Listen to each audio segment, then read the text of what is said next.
अस्सलाम वालेकुम, ये जैसी Jawad and welcome back to the part 2 of introduction to writing. तो अभी स्टार्ट करते हैं वीडियो। अगर आप लोगों ने इसका पार्ट नंबर 1 नहीं देखा तो यहाँ पे लाजमी जाके देख लो, इधर वीडियो आ गई होगी आपके पास। तो यहाँ पे हम इंट्रोडक्शन टू राइटिंग में आ जाते हैं। तो हमने लास्ट लेक्चर में पढ़ा था कि हम क्यों लिखते हैं, राइटिंग के फ़ायदे क्या होते हैं और पीपल आपसे जो लोग हैं वो आपसे किस तरह की राइटिंग की तवक्को करते हैं। इसी तरह हमने पर्पज़ ऑफ राइटिंग की थी और इसकी 2-3 एग्जांपल्स देखी थी कि हम क्यों लिखते हैं। तो यहाँ पे हम कुछ इसकी एग्जांपल्स देख लेंगे। यहाँ पे फॉर एग्जांपल आप देखो, कुछ यहाँ पे एग्जांपल्स हैं आपके सामने। यहाँ पे Mrs Ahmed write a note to Ahmed teacher explaining why Ahmed was absent in past 2 days. तो मिसेस अहमद ने अहमद की टीचर को लिखा कि यार क्यों ये एब्सेंट है 2 दिनों से। उन्होंने एक्सप्लेन किया। तो ये आप लोगों ने यहाँ पे एक्सप्लेनेशन को यहाँ पे अपने जहन में रखने, आगे ये चीज़ें मैं बताऊँगा तो आपको समझ आ जाएंगी। यहाँ पे क्या किया उन्होंने, एक्सप्लेन कर दिया। और उसके बाद ये नीचे में मैं आपको बताता हूँ सारी, ये आप लोगों ने पहले पढ़नी है। उसके बाद हम मैन रोट एन आर्टिकल, यहाँ पे देखो उसने टीचर को लिखी और एक्सप्लेन सारा किया। A man wrote an article in local newspaper telling about the need to recycle in community. अब एक बंदे ने देखो, पर्पज़ है उसके पीछे। एक बंदे ने क्या किया यहाँ पे इन्फॉर्मेशन के लिए, देखो टीचर ने भी इन्फॉर्मेशन के लिए लिखा था।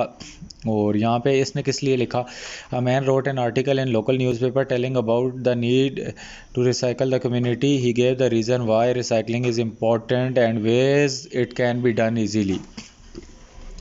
अब इसमें उसने क्या काम किया, इसने, अगर हम पिछले लेक्चर को आपने देखा होगा तो आपको पता होगा 2 तरीके होते हैं, एक इन्फॉर्मेशन होती है, दूसरी परसुएड होता है। तो यहाँ पे उसने यहाँ तक तो कम्युनिटी तक तो उसने इन्फॉर्मेशन हमें दे दी। उसने लेटर लिखा न्यूज़पेपर को, कम्युनिटी तक उसने हमें क्या दी, इन्फॉर्मेशन। उसके बाद ही गेव रीजंस। यहाँ पे रीजंस और लॉजिक का जहाँ पे वर्ड यूज़ होगा वहाँ पे क्या है, उसने परसुएड किया। उसने ऐसी लॉजिक्स दी ताकि उससे हम इन्फ्लुएंस हुए, हमारे ऊपर असर हुआ कि यार हमें भी रिसाइकलिंग करनी चाहिए, हमें इन चीज़ों का ख्याल रखना चाहिए और ये किस तरह एनवायरनमेंट को फ़ायदा दे सकती है। आगे चलें, इनको भी देख लें। A story about a magical horse that could fly. एक कहानी थी जो कि जिसमें एक जादू वाले घोड़े की थी जो उड़ता था। When someone road this horse their dreams and wishes come true. अब यहाँ पे उसने हमें इन्फॉर्मेशन दी है ना, आगे उसने कोई लॉजिक्स वगैरह दी हैं, तो ये सिर्फ क्या है, जस्ट फॉर इन्फॉर्मेशन। उसके बाद chapter in science book explaining how blood circulate through the body. तो यहाँ पे जो चैप्टर इन साइंस था इसमें वो एक्सप्लेन कर रहा है, तो यहाँ पे ज़ाहिर बात है लॉजिक्स के ज़रिए कर रहा होगा। तो यहाँ पे इन्फॉर्मेशन भी मिल रही है और हमें लॉजिक्स भी मिल रही हैं। An advertisement of new washing machine that will wash up to 15 pairs of jeans and up to 20 towels in one load. The washer will save your time and money. यहाँ पे देखो उसने हमें एक कहा कि वाशिंग मशीन की advertisement थी, उसने हमें यहाँ पे उसने इन्फॉर्मेशन दी है कि 15 पेयर्स ऑफ जीन्स को धोएगी एट अ टाइम और 20 टॉवल्स भी धो लेगी। और उसके बाद इसने हमें आगे जो उसको ख़रीदने के लिए कन्विंस करने के लिए क्या किया कि washer will save you time and money. तो ये चीज़ आगे उसने लिख दी था कि हमारा जहन यहाँ पे जाए कि यार हमारे पैसे और टाइम की बचत हो रही है। तो ये चीज़ आगे उसने क्या की, परसुएड, इस लफ्ज़ का हमारे ऊपर इन्फ्लुएंस हो सकता है। उसके बाद यहाँ पे एक सिचुएशन है, इसको हम देख लेते हैं। वो कहता है it was a pleasant afternoon and you told your old school friend that you are in city. हम एक मतलब आफ्टरनून का टाइम था और हमने अपने पुराने स्कूल के दोस्तों को बताया कि हम शहर में हैं एक दिन के लिए। You wanted to hang out with your friends. मैंने उनको दोस्तों को कहा कि यार काफ़ी अरसा हो गया हम मिले नहीं हैं, मिलते हैं। However you had assignment to be submitted in the next morning. अब मैंने कहा यार, फॉर एग्ज़ाम्पल कर लो संडे, अब संडे को दोस्त आए हुए हैं, मैं भी उस शहर में गया हुआ हूँ, कहा दोस्तों से मिल लेते हैं, लेकिन वहाँ पे नोटिफिकेशन ऊपर आ गई कि today is a dead line for assignment. अब असाइनमेंट करें या क्या करें यार, मसले ही नहीं ख़त्म होते। तो उधर आया कि but you didn't want to miss out the friend gathering too. अब हमने दोस्तों से भी मिलना है और असाइनमेंट भी करनी है, जुगाड़ अब कोई इसमें लगाना पड़ेगा। Finally you decided to hang out with your friend. हमने कहा यार असाइनमेंट में दफ़ा करो, किसी कॉपी पेस्ट करेंगे किसी दोस्त को, रात को 10 कितने बजे होती है, 11:59 पे होती है, तो हम उसको 11:55 पे कॉल करेंगे, जानी असाइनमेंट भेज। अब मसला बन गया यार, मेरी असाइनमेंट कहीं चोरी होगी, गुम गई, या वर्ड फाइल डिलीट होगी, कोई गानी डालेंगे और उसको उससे ले लेंगे। हमें बस था कि हो जाएगा। तो हमने क्या की, अब ये explain your situation to following people. अब आप लोगों ने अगर ये सिचुएशन अपने अब्बू को बतानी है तो आप उनको यार जाके इस तरह एक फॉर्मल वे में बताओगे कि dad this was a pleasant afternoon and I want to hang out with my friends and there was also I have to submit an assignment. So अब्बू को तो यही कहोगे कि so unfortunately I forgot to submit assignment and I went to hang out with my friends. या अब्बू को ये भी बोलोगे कि असाइनमेंट भी जमा करा दी। उसके बाद बेस्ट फ्रेंड को आप इस सिचुएशन को किस तरह बताओगे? तो बेस्ट फ्रेंड को कहोगे कि यार it was a good day and I don't want to do assignment, I want to hang out with my old friends and I just missed out the assignment। and उसके बाद कहानी उसको जो भी सुनाओगे उसको एक इनफॉर्मल वे में करोगे। ग्रुप मेंबर्स या क्लास फेलो को, अब आपका ग्रुप मेंबर्स जो भी हैं अगर आप उनके साथ फॉर्मल तरीके से बात करते हो तो आप उनको कहोगे कि it was a good afternoon और जो मर्जी है, जिस तरह यहाँ पे ऊपर उन्होंने लिखा हुआ है। अगर ग्रुप मेंबर्स के साथ फ्रैंक हो तो उनको कहोगे यार कि हमारी असाइनमेंट थी, मैं उर्दू में बता देता हूँ आप लोगों को, इंग्लिश में खुद इसको कर लेना। उनको कहोगे कि यार हमारी असाइनमेंट थी और ग्रुप मेंबर्स लड़के हैं जो भी हैं, कहोगे यार असाइनमेंट थी इस तरह, तो दोस्तों के साथ भी जाना था तो मैंने कहा मिस कराते हैं असाइनमेंट को और दोस्तों के साथ चले जाते हैं और फिर रात को 10 बजे या जो भी है कोई अरेंज करके मैंने असाइनमेंट भी जमा करा दी, और नहीं कराई तो यार नहीं कराई। तो इस तरह 3 डिफरेंट वे में हम ऑडियंस हैं, 3 डिफरेंट ऑडियंस है हमारे पास। फादर है, अब्बू को तो ये नहीं बता सकते कि यार अब्बू जान ये हो गया था तो वो हो गया, असाइनमेंट नहीं कराई, दोस्तों के साथ घूमने जा रहा था। तो इधर आपकी जो टोन होगी वो सारा फॉर्मेलिटी की तरफ चेंज होगा। दोस्त को कहोगे जानी यार बस वो तुझे क्या स्टोरी सुनाऊं यार असाइनमेंट की, वो असाइनमेंट नहीं हुई, मेरा ग्रेड F लगा दिया डॉक्टर साहब ने, ये वो। तो चलो आगे चलते हैं, उम्मीद है ये सब समझ आ गया होगा। ऑडियंस, ऑडियंस बहुत इंपॉर्टेंट होती है हमारे लिए। Everything you write is aimed at some audience. जो चीज़ आप लिखते हो, एम्ड का मतलब है जिस तरह हम फॉर एग्जांपल किसी की तरफ बंदूक तान लेते हैं तो आपके जो अल्फाज हैं वो बंदूक की तरह ऑडियंस की तरफ ताने गए हैं। आपने जो कुछ लिखते हैं वो एम होता है ऑडियंस के लिए, किसी ना किसी के लिए तो लिखते हैं ना यार, अपने लिए नहीं लिखते। जो अपने लिए लिखते हैं वो ना नाराज़ हों उनके लिए बात नहीं कर रहा। A person or group you want to reach, for example आप अपने किसी दोस्त के लिए कुछ लिखते हैं, फॉर एग्जांपल फेयरवेल है तो आप उसके लिए लिखते हैं you are my best friend, ये वो, तो आप ऑडियंस देखते हैं यार किस टाइप की है तो उस लिहाज से लिखते हैं। The ultimate purpose of all writing is to have an effect on reader, कि रीडर पे एक गहरा असरात पड़े, रीडर पढ़ने वाले पे कोई फ़र्क पड़े। And therefore purpose and audience are closely linked. तो जो हमारी वजह होती है और जो हमारी ऑडियंस होती है इन दोनों को हमने मद्देनज़र रखना है कि यार हम किस वजह से लिख रहे हैं उसको और किस के लिए लिख रहे हैं, ये दोनों चीज़ें लाजमी हैं। फॉर एग्ज़ाम्पल हम दोस्त के लिए लिख रहे हैं फेयरवेल पे तो इसमें पर्पज़ होता है कि यार दोस्त के लिए क्यों लिख रहे हो, दोस्त के लिए क्या लिख रहे हो, किस वजह से, मकसद क्या है आपका। तो हम फॉर एग्ज़ाम्पल मकसद ये करते हैं कि यार वो जा रहा है तो उसके जाने के बाद तो जैसे मेरी ज़िंदगी नहीं चलेगी तो ये होगा तो वो होगा, मैं उसको बहुत मिस करूँगा, वो मुझे मुश्किल वक्त में हेल्प करता था, ये करता था, वो करता था, तो उसको थैंक यू बोलोगे जो भी बोलोगे। यहाँ पे ऑडियंस के बारे में वो कहता है कि ये पहले ये नीचे वाली लाइन पढ़ लेते हैं, इसमें वो कहता है कि you would write differently about your college experience to, अभी देखो वही बात आ गई यहाँ पे, to a younger relative, your best friend, your parents, your advisory or your future employer. तो यहाँ पे फॉर एग्जांपल आप अपने कॉलेज एक्सपीरियंस के बारे में बता रहे हो, कॉलेज के दिनों में, तो अपने दोस्त को किसी और तरह बताओगे, यार क्या बताऊँ तुझे यार कॉलेज के क्या दिन थे, ये था वो था। उसके बाद पेरेंट्स को बताओगे यार अब्बू जी ये है वो है, कॉलेज के इस तरह दिन थे, बस ठीक ही था, हम पढ़ते थे, ये वो। उसके बाद एडवाइज़र जो भी है, फॉर एग्जांपल यूनिवर्सिटी में आपको कोई एडवाइज़र होता है या कोई काउंसलर है, कोई भी है, उसको आप एक फॉर्मल वे से बताओगे। और एम्प्लॉयर और अ फ्यूचर एम्प्लॉयर मतलब आप किसी जगह जॉब करते हो तो आपका जो मेट है उसको आप बता रहे हो कि यार, अगर उसके साथ फ्रैंक हो तो उसके साथ फिर दोस्तों की तरह बताओगे, अगर नहीं फ्रैंक या इसकी जगह योर बॉस कर लो अगर वो पूछ लेता है आपसे। तो यहाँ पे ये देखो उसने एग्जांपलें दी हैं।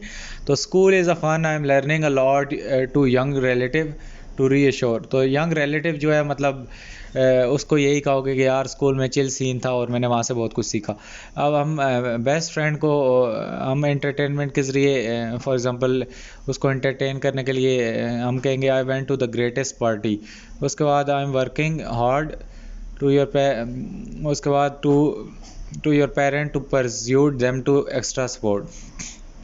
यहाँ पे देखो ये school is a fun, I am learning a lot. हमने अपने जो भी हमारा यंगर रिलेटिव है, मतलब आपका कोई कज़न है छोटा है अभी जो स्कूल जाना चाह रहा है, तो आप उसको बताओगे टू री श्योर, उसको यार यकीन दिलाओगे स्कूल में चिल सीन है, ताकि वो आराम सुकून से स्कूल जाए। फॉर एग्जांपल छोटा बच्चा है यार, रो रहा है मैंने स्कूल नहीं जाना, बाबा मैंने स्कूल नहीं जाना, मामा मैंने नहीं जाना, तो यार आप अगर उसके बड़े भाई हो या जो भी आप उसको समझाओ बेटा कुछ भी नहीं होता यार, हम भी जाते थे, ये है वो है, स्कूल में बड़े दोस्त होते हैं, ये होता है वो होता है। अब यहाँ पे to your best friend to entertain, तो अगर आप अपने दोस्त को कन्विंस करना चाहते हो या आप अपने दोस्त को कुछ बताना चाहते हो, तो उसको कहोगे कि यार I went to the greatest party, यार इतने मज़े की पार्टी थी यार, तू आता ना मेरे साथ होता तो क्या एंजॉय करते यार, उसको बताओगे, वो फिर अगली बार कहेगा चल जानी अगली बार मैं भी चलूँगा। उसके बाद आई एम वर्किंग हार्ड, तो यहाँ पे अपने अब्बू अम्मी को आप लोग कहोगे कि मैं बहुत मेहनत कर रहा हूँ, तो किस लिए कहोगे? To your parents to persuade them, convince them to send extra support, उनसे पैसे लेने के लिए, अम्मी बहुत मेहनत कर रहा हूँ, अब्बू बहुत मेहनत कर रहा हूँ, बस अभी तो पढ़ाई ख़त्म ही नहीं होती है वो, अच्छा वो थोड़े से पैसे सेंड कर देना, तो ये समझ रहे हो ना। तो यहाँ पे उसके बाद I have learn many things that will help me to contribute your company, तो इस तरह आप किसको करोगे? To an employer to persuade him और her to consider you are for a job. For example आप जॉब की लालच में गए हो किसी कंपनी में, तो वहाँ पे जाके उसको कहोगे यार आई हैव लर्न मैनी थिंग्स, मतलब मेरे अंदर बहुत कुछ है यार, हम आपको हेल्प करेंगे कंट्रीब्यूट करने में, मेरे अंदर बहुत टीम वर्क है, ये स्किल है वो स्किल है, तो ये वो, ताकि वो किसी तरह नौकरी दे दें, एक बार बस दे दें, बेशक आपके अंदर कुछ ना हो, फिर जो हो गया हो गया।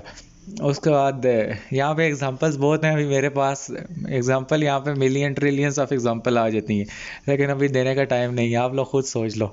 उसके बाद यहाँ पे ऑडियंस है, यहाँ पे भी देखो ऑडियंस को देखना पड़ता है कि एग्जांपल किस टाइप की आपने दे रहे हैं। तो फॉर एग्जांपल आप अगर वीडियो बना रहे हो तो आपको भी ऑडियंस को देखना पड़ता है कि आपकी ऑडियंस में फॉर्मल लोग भी हैं, इनफॉर्मल भी हैं, आपके दोस्त भी हैं, आपके स्टूडेंट भी हैं, सारे लोग हैं, तो इस जगह पे भी सारों को साथ लेके चलना पड़ता है।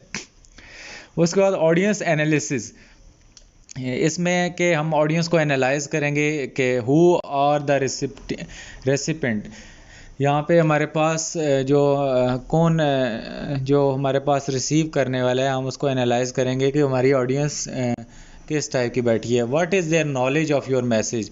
फॉर एग्जांपल ऑडियंस यहाँ पे मैट्रिक की बैठी है और वहाँ पे आप जाके जिन लोगों ने, फॉर एग्जांपल छोड़ो मैट्रिक को, यहाँ पे हम 6-7 क्लास के बच्चों को अगर जाके हम डेरिवेटिव और यहाँ पे मिड टर्म ब्रेक्स और पता नहीं क्या क्या कराने लग जाएं, तो वो तो कहेंगे यार पता नहीं क्या है, तो हमें उनको उस लेवल के अप्रोच से डील करना पड़ेगा। What is the age, gender, education level and position, इस चीज़ को भी देखना पड़ेगा। तो यहाँ पे ऑडियंस का मतलब ये देखो AUDIENCE, तो इससे आपको ए से एनालाइज बनता है, यू से अंडरस्टैंड, डी से डेमोग्राफिक्स, आई से इंटरेस्ट, तो याद होता है तो हो, नहीं तो आगे पीछे करके भी इन चीज़ों का ख्याल रखा करो। उसके बाद हम देखेंगे यार किस टाइप के बच्चे बैठे हैं, यहाँ पे फॉर एग्जांपल छोटे बच्चे बैठे हैं तो हमें उससे किस टाइप की बात करनी चाहिए। जेंडर के मेल बैठे हैं, फीमेल बैठे हैं, तो मेल के साथ फॉर एग्जांपल हम थोड़ा फ्रैंक होकर बात करेंगे, फीमेल है तो थोड़ा फॉर्मल होना पड़ेगा। उसके बाद एजुकेशन लेवल, मतलब यहाँ पे जो लोग बैठे हैं, फॉर एग्जांपल यहाँ पे हम किसी के जगह तकरीर करने जाते हैं और वहाँ पे अनपढ़ लोग हैं जिनको उर्दू आती है, वहाँ पे जाके हम अंग्रेज़ी बोलने लग जाएं तो उसका कोई फ़ायदा नहीं है, there is no benefit of that. उसके बाद पोजीशन देखेंगे कि उनकी पोजीशन किस पे है, मतलब उनका दिमाग का जो लेवल है वो किस लेवल पे है, तो उस लिहाज से हम उनके साथ डील करेंगे। उसके बाद व्हाट आर द इंटरेस्ट और इन्वेस्टमेंट ऑफ योर मैसेज, के मतलब उसमें आपका क्या फ़ायदा है और उन लोगों का वो ऐसा उनको क्या फ़ायदा नज़र आएगा कि वो आप इन्वेस्ट करेंगे आपके मैसेज में, मतलब वो आपके मैसेज को सुनेंगे।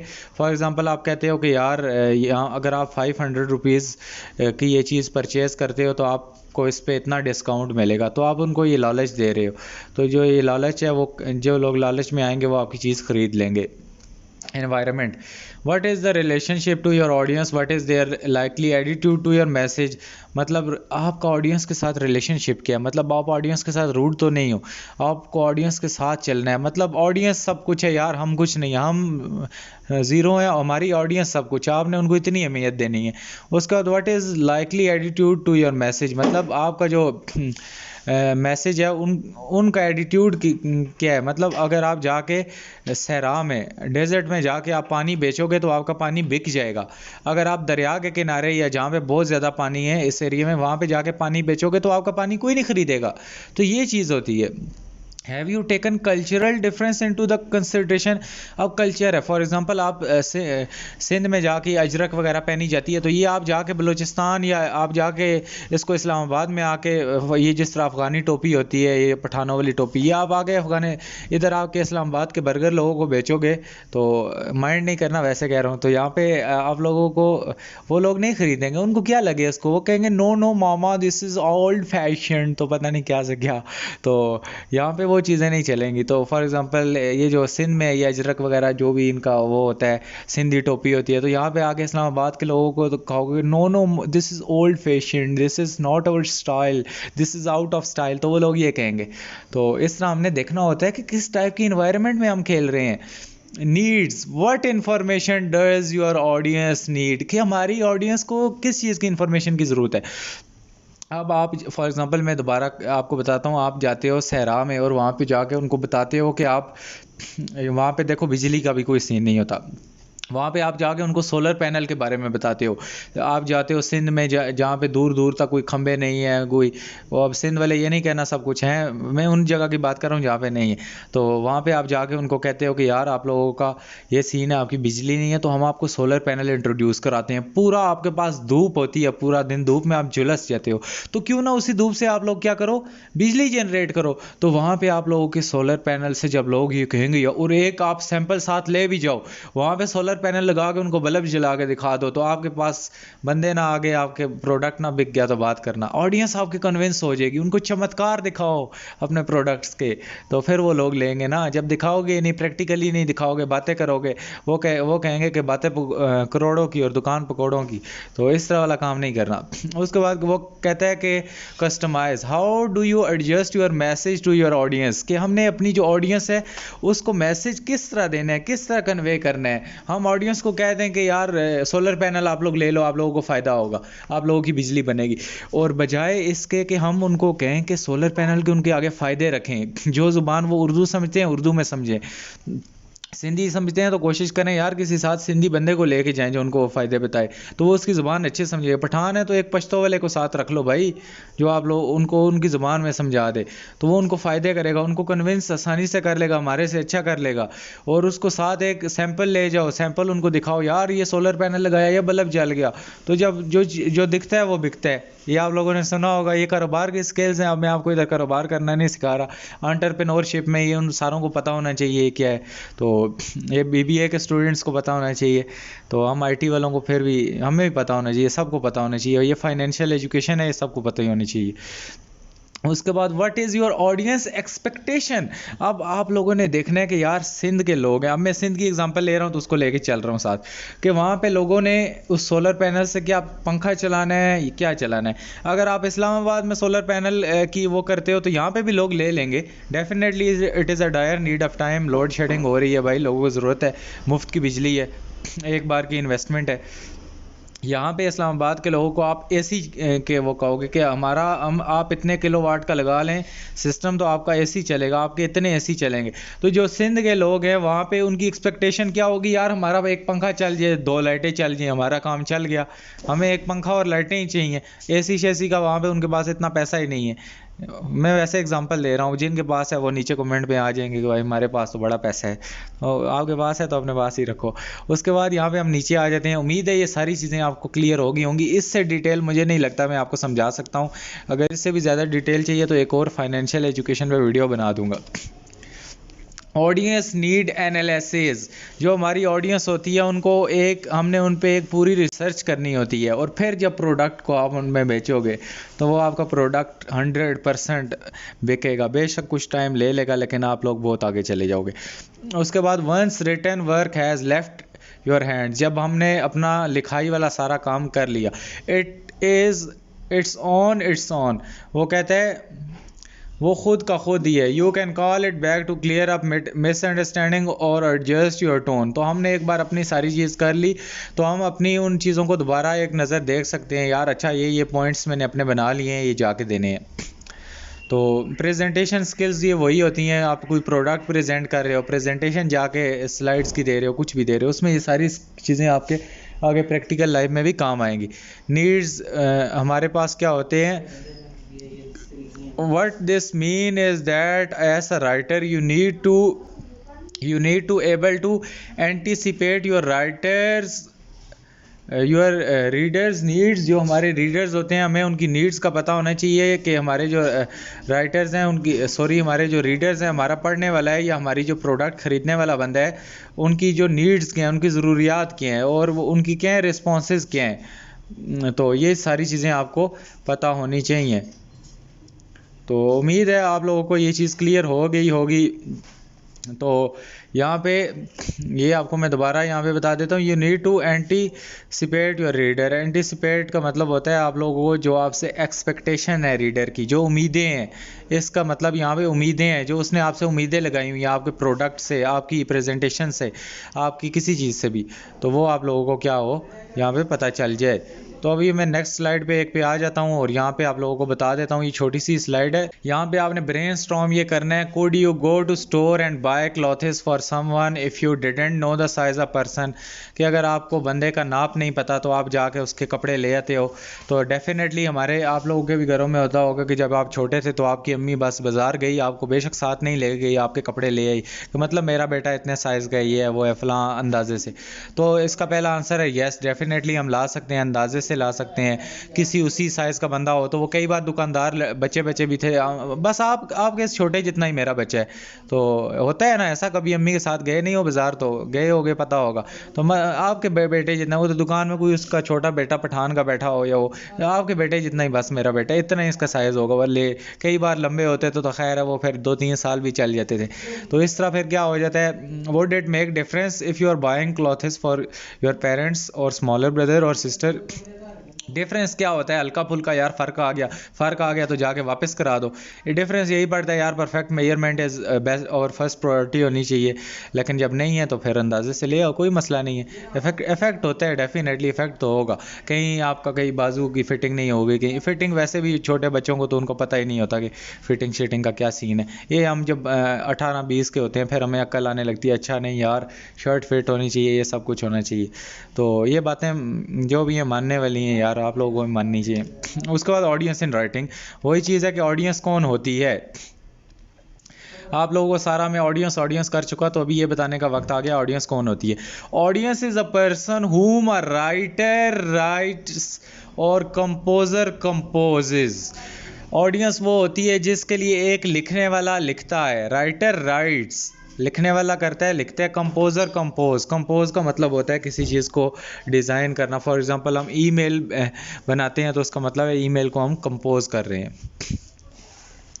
फॉर एग्ज़ाम्पल आपका एक शैम्पू है, आप उसको बेचना चाहते हो, आपने नया लॉन्च किया, फॉर एग्ज़ाम्पल किसी लड़की की बात करते हैं, उसने अपना एक प्रोडक्ट लॉन्च किया शैम्पू, तो वो उसको बेचना चाहती है। तो वो देखती है कि किन लोगों के लिए, जिन लोगों के बाल गिरते हैं, अच्छा मैंने उनको टारगेट करना है, या इसमें नेचुरल है, जो लोग इसमें मैंने नेचुरल ऐड करना है, हर्ब्स हैं ये वो। तो ये चीज़ें आपने ध्यान में रखनी है। उसके बाद टारगेटेड ऑडियंस में होती है, एक टारगेटेड ऑडियंस होती है, अनइन्फॉर्म्ड ऑडियंस होती है, ले ऑडियंस होती है और एक्सपर्ट ऑडियंस होती है। इसमें हमारे पास टारगेट ऑडियंस वो होती है जिसको हम स्पेसिफाई टारगेट करते हैं। अनइन्फॉर्म्ड वो होती है कि जिनको मतलब हम इतना कंसिडर नहीं करते। इसी तरह ले ऑडियंस भी होती है और एक्सपर्ट ऑडियंस, ये हम आगे पढ़ते हैं। उसके बाद यहाँ पे हम क्या काम करते हैं कि who is knowing audience important, knowing your audience help to make decision. तो हमारी जो ऑडियंस होती है ये हमें क्या काम करती है, हमारी जो डिसीजन मेकिंग होती है, सबसे पहले हम इसको समझ लेते हैं और फिर हम वो पिछली स्लाइड पे वापस आ जाएंगे। तो ये पहले बताना आपको ज़रूरी था। तो यहाँ पे हमारी ऑडियंस को समझना हमारे लिए बहुत ज़रूरी होता है ताकि हम अपनी ऑडियंस के हिसाब से चल सकें। क्योंकि जब आपको ऑडियंस की समझ आ जाएगी, हमारी ऑडियंस की नीड्स क्या हैं, तो हमें सारा कुछ पता चल जाएगा। और उसके बाद हमारे पास दूसरी बात यह है कि about what information you should include, कि हमें इन लोगों को क्या क्या बताना चाहिए, हमें इनकी कौन कौन सी वो हमें इनके चीज़ के बारे में या प्रोडक्ट है किसी चीज़ के बारे में बताना चाहिए। तो ये चीज़ होती है। उसके बाद दूसरा पॉइंट ये, how you should arrange that information, के हमने उस अरेंज को इन्फॉर्मेशन को अरेंज किस तरह करना है ताकि वो ऑडियंस वहाँ से कर सके। तो इसी तरह हम क्या काम करते हैं यहाँ पे, what kind of supporting detail will be necessary for readers to understand what you are presenting. तो हमें ये भी पता होना चाहिए कि हम सपोर्टिंग डिटेल्स वो होती हैं कि जो फॉर एग्जांपल हम उनको कोई एग्जांपल्स देते हैं या उनको सैम्पल्स दिखाते हैं या उनको फीडबैक्स दिखाते हैं, कुछ भी जो भी है। तो यहाँ पे इसमें हम वापस अभी आ जाते हैं। तो अभी आपको पता चल गया होगा कि ऑडियंस से हम डिसीजन किस तरह लेते हैं। तो अभी हम इस पे वापस आते हैं। यहाँ पे टारगेटेड ऑडियंस का भी आपको अंदाज़ा हो गया होगा इस स्लाइड को देख के कि हमें ऑडियंस को देखते हैं कि हमें इनकी किस चीज़ की इन्फॉर्मेशन दिखानी चाहिए। तो यहाँ पे टारगेट हम स्पेसिफाई करते हैं कि यहाँ पे एक शैम्पू है तो हमने वहाँ पे टारगेट करना है कि उन लोगों को टारगेट करना है जिनके बाल गिरते हैं। तो अनइन्फॉर्म्ड ये है कि जिन लोगों को इतना उनके बारे में वो नहीं होता कि वो कोई सा भी शैम्पू यूज़ कर लेते हैं। ले ऑडियंस वो होती है जिसका मतलब आप लोग उस पर हर्बल शर्बल ये सब कुछ लिखते हो तो उनको मतलब एक्सपर्ट नहीं होते वो नॉलेज में, बस उनको आप लोगों ने कन्विंस करना होता है। एक्सपर्ट ऑडियंस वो होती है डेफिनेटली जो सारा एक्सपर्ट होती है, एक एक चीज़ चेक करती है पीछे से सब कुछ, इसमें ये क्वांटिटी है ये नहीं है। उसके बाद वो कहता है कि राइटिंग हम क्यों लिखते हैं, why I am writing this. तो इसका पर्पज़ आपको पता होना चाहिए कि मैं क्यों लिख रहा हूँ।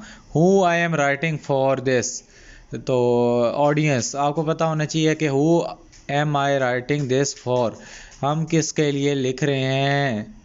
उसके बाद so what sort of writing will suit for this purpose, मतलब किस टाइप की राइटिंग सूट करेगी यार, फॉर्मल है यहाँ पे, इनफॉर्मल यूज़ होना है, क्या करना है।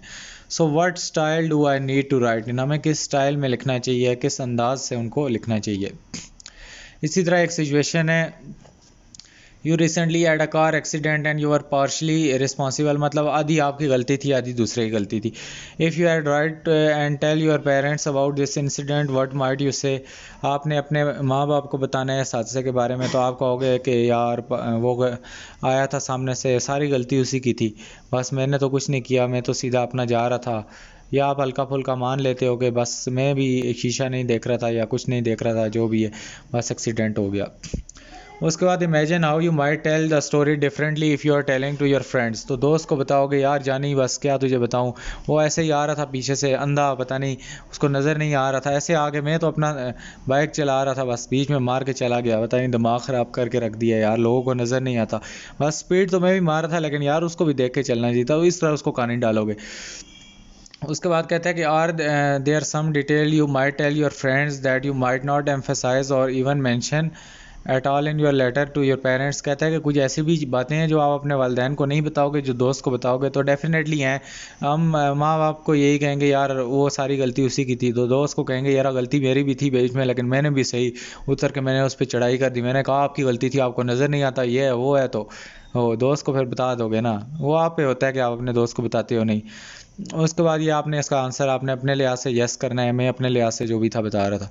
उसके बाद would the order in which you told the various detail to be different, तो इसमें वो कहता है कि उसका ऑर्डर क्या होगा जो आप डिटेल बताओगे उसकी डिफरेंट जो भी होगी वो आप लोगों ने लिख लेना है। रिमेंबर आप लोगों ने ये चीज़ याद रखनी है, this illustrate the way that we customize our writing to appeal और स्पेसिफिक ऑडियंस। तो हम यहाँ से हमें पता चलता है कि हम ऑडियंस के लिए क्या डिफरेंट चीज़ें लिखते हैं। उसके बाद रीड द पैसेजेस और ये सारा कुछ आपने करना है। यहाँ पे मैं इसी के साथ एक और चीज़ ऐड कर देता हूँ और वो आपको दिखा देता हूँ। यहाँ पे क्रिएटिव राइटिंग की एक डेफिनेशन देख लो कि it expresses the writer thoughts feeling and an imaginative often unique and poetic way. तो क्रिएटिव राइटिंग में एक जो राइटर होता है अपनी फीलिंग्स थॉट्स को एक्सप्रेस करता है, इमेजिनेशंस को, और एक यूनिक और एक शायराना अंदाज में। उसके बाद the writer expresses the feeling and emotion instead of just presenting the facts, वो अपनी फीलिंग्स इमोशंस को अपनी राइटिंग में डालता है। Any writing that expresses free thinking falls into the category of creative writing. तो जो भी राइटिंग होगी जिसमें फ्री थिंकिंग होगी, जिसमें ये सारी क्वालिटीज़ होंगी, वो क्रिएटिव राइटिंग होगी। यहाँ पे हम इसकी एग्जांपल ले लेते हैं, शॉर्ट स्टोरीज़ होती हैं, नॉवेल्स होती हैं, स्क्रिप्ट ऑफ एड्स होते हैं, पोइट्री होती है, स्क्रीन प्ले सॉन्ग्स होते हैं, तो ये क्रिएटिव राइटिंग होती है। उसके बाद टेक्निक्स ऑफ नैरेटिव राइटिंग है, इसमें यह है कि use this technique to make your story more compelling and exciting to your reader. ये बहुत इंपॉर्टेंट चीज़ें हैं इसलिए आपको बता रहा हूँ। यहाँ पे पहली एग्जांपल ये है कि instead of John is a good boy with nice ideas, तो इसकी जगह आप ये यूज़ करो कि John is a remarkable boy with wonderful ideas. तो यूँ आप लोगों ने इस तरह इसको स्टाइल से चेंज करना है। इसी तरह एग्जांपल 2 में अवॉइड यूजिंग, ये सिंपल वर्ड यूज़ करने की जगह फैशनेबल वर्ड यूज़ करो कि एडजेक्टिव एडवर्ब्स वगैरह, जिस तरह good, bad, well, nice, big, that makes your writing weak and less effective, इसकी जगह यूज़ करो this is a huge success, this is a good success की जगह what a wonderful party it is. और उसके बाद हाईली में आप लोग कह लो कि I am highly oblige to you, या आई एम हाईली रिस्पेक्टेबल, या you are highly respectable to me. उसके बाद यहाँ पे बिग की जगह आप लोग ये यूज़ कर सकते हो, it was a terrible idea, it was a terrible disaster, आप ये यूज़ कर सकते हो। उसके बाद एग्जांपल नंबर 2 में हेल्प ही सेड, तो ही सेड की जगह आप क्या यूज़ कर सकते हो, हेल्प ही स्क्रीम्ड, स्क्रीम का मतलब होता है चीखना चिल्लाना। अवॉइड यूजिंग सेड, आप सेड की जगह आप लोग वंडर्ड, स्क्रीम्ड, विस्पर्ड, ये चीज़ें यूज़ कर सकते हो। तो थोड़ा स्टाइल पैदा करो इंग्लिश में, तो आपकी राइटिंग खुद ही अच्छी हो जाएगी। She ran like a wind, और उसके बाद he was as quiet as a mouse, तो इसमें आप लोग एक्सप्रेशन ऐड कर सकते हो कि she ran like the wind, वो जिस तरह हवा तेज़ भागती है वो इस तरह भागी। He was as quiet as mouse, जिस तरह चूहा चुप करके बैठ जाता है जब उसको पकड़ा जाता है, तो इसी तरह वो है। उसके बाद सिमिलीज यूज़ करो कि expression which describe people thing by comparing, तो ये ऊपर हमने सिमिली यूज़ की हैं, आप अपनी राइटिंग में सिमिलीज यूज़ करो। इसी तरह आप लोग एग्जांपल नंबर 4 देखो, instead of he turned on the light he saw someone in the room, तो जो ही उसने लाइट ऑन कर दी उसने, तो यहाँ पे ये अजीब सा सेंटेंस बन रहा है, तो इसको आप ये लिख सकते हो, turning on the light he saw someone in the room. इसी तरह instead of she was relieved she left the police station, तो relieved she left the police station, सुकून से उसने पुलिस स्टेशन छोड़ दिया। उसके बाद यूज़ प्रेजेंट और past participle to join two sentences into one longer sentences, तो आप प्रेजेंट पार्ट और पास्ट पार्टिसिपल को यूज़ कर सकते हो दो सिंपल सेंटेंसेस को एक लंबे सेंटेंसेस में ज्वाइन करने के लिए। तो उम्मीद है ये चीज़ें आपको क्लियर हो गई होंगी। तो मिलता हूँ किसी और वीडियो में, अब तक के लिए अपना ख्याल रखना, अल्लाह हाफ़िज़, टेक केयर।